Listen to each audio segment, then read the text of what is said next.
देखो बिना बुजुर्गों के कोई भी कार्य संभव नहीं होता, लेकिन इस बात को नौजवान नहीं समझते हैं। कोई भी कार्य संभव नहीं होता है। एक लड़का और लड़की का फेर चल रहा था। लड़के ने कहा देखो विवाह तो यहीं से करेंगे।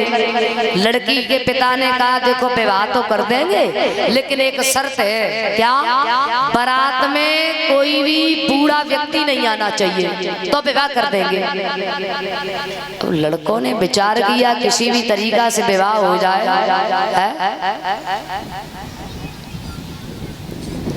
बोले किसी भी तरीका से विवाह हो जाए, बूढ़ा व्यक्ति बारात में नहीं ले जाएंगे।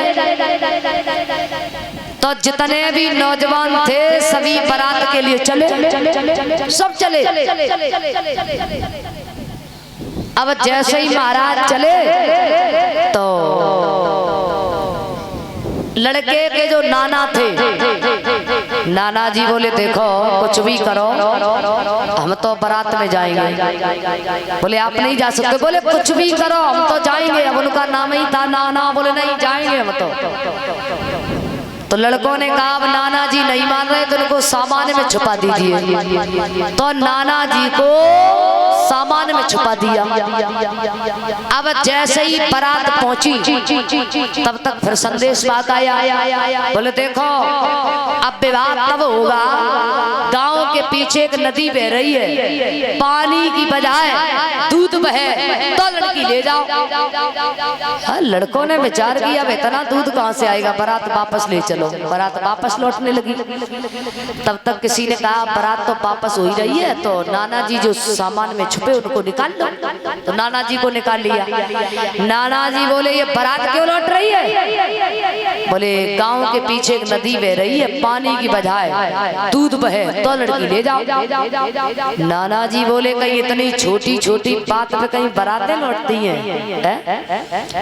संदेश बाग को बुलवाओ। संदेश बाग को बुलवाया गया। बोले महाराज आप जाओ, पानी खाली करवाओ, हमारी तरफ दूध का इंतजाम हो चुका है। संदेश बाग लड़की के पिता के पास में पहुंचे। बोले महाराज आप पानी खाली करवाइए, दूध का इंतजाम तो हो चुका है। लड़की के पिता ने कहा पक्का पता करो बारात में कोई बूढ़ा आदमी आया। तो महाराज बिना बुजुर्गों के कोई कार्य संभव नहीं होता है। अच्छा आजकल के जितने भी नौजवान हैं वो रात के 11-12 बजे तक जागते हैं। अब बताओ है ना उल्लू वाले काम। हम तो मानव हैं फिर भी उल्लू वाले काम करते हैं। रात में जगना किसका काम है? उल्लुओं का। व्हाट्सएप अम्मा और फेसबुक पापा। जिसके पिता की कमाई 20,000 रुपए महीना नहीं है उसके भी हाथ में 20,000 वाला फोन मिलेगा। कौन सा? स्मार्टफोन।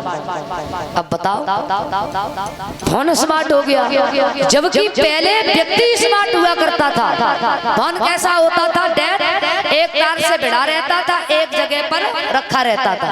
उस समय व्यक्ति स्मार्ट हुआ करता था, लेकिन अब फोन स्मार्ट हो गया। अब अगर एक जगह उसका व्हाट्सएप लग गया तो चाहे मम्मी आवाज लगाती रहे, चाहे नानी आवाज लगाती रहे, चाहे दादी आवाज लगाती रहे, यहाँ तक कि यमराज आवाज लगाता रहे, गारंटी है वो वहां से उठ जाए। वो नहीं उठ रहा है। उधर से धड़ाधड़ मैसेज आ रहे हैं प्लीज टू वीडियो कॉल। अब इतना प्लीज प्लीज कहीं भगवान को कर लिया होता तो आज वो फोन स्मार्ट नहीं बल्कि व्यक्ति स्मार्ट हो जाता। न घर का है, न खानदान का है, न जानते न पहचानते, कोई मतलब नहीं। प्लीज प्लीज कर रहा है।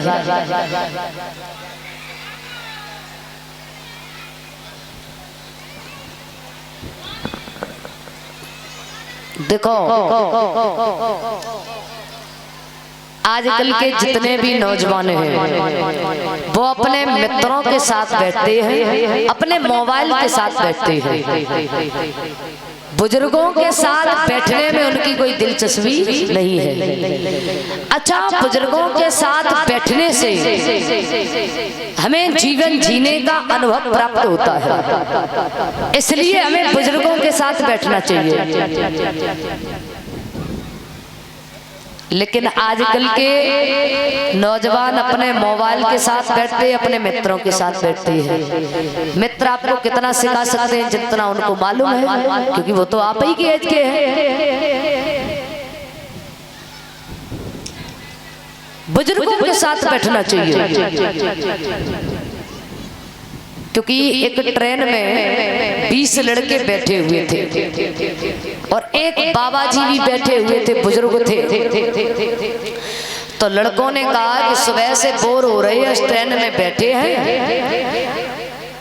ऐसा करो चैन खींच दो। दूसरा बोला मूर्ख है, क्या लिखा है 2000 रुपए जुर्माना, टीटी आ गया 2000 रुपए जुर्माना भरना पड़ेगा।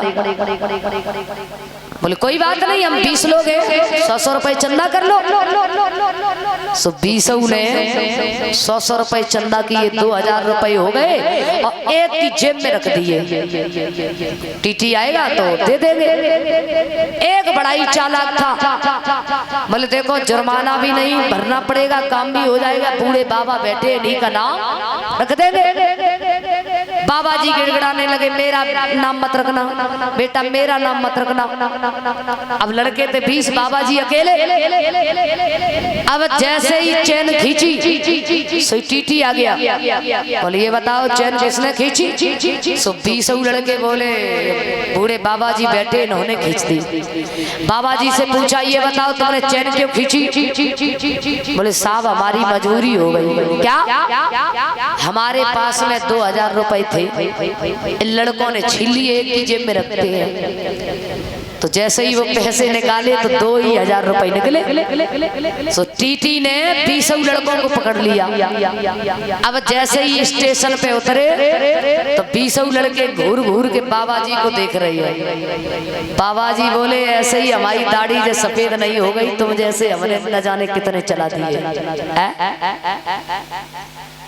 तुम्हारा बुजुर्गों के साथ बैठने से हमें जीवन जीने का अनुभव प्राप्त होता है। पहले अब में बड़ा अंतर हो गया। पहले जब घर में कोई त्योहार मनाया जाता था, परिचय जी कोई उत्सव होता था, तो सबसे पहले किसे बुलाया जाता था? बहन या भांजी को। लेकिन अब किसे बुलाया जाता कि गई बदलते सकी फिर डाली हुआ देश धर्म से गई।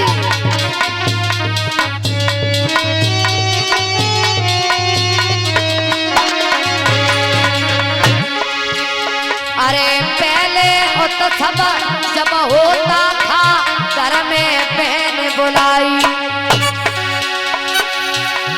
अब बहन बांधी घर पेड़ों देखी, कली कुलबाई लाए साली हुआ देश धर्म से खाली।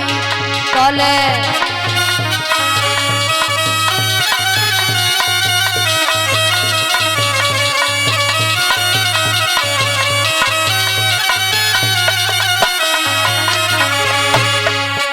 गई बदल दे सकी फिर डाली हुआ देश धर्म से खाली। गई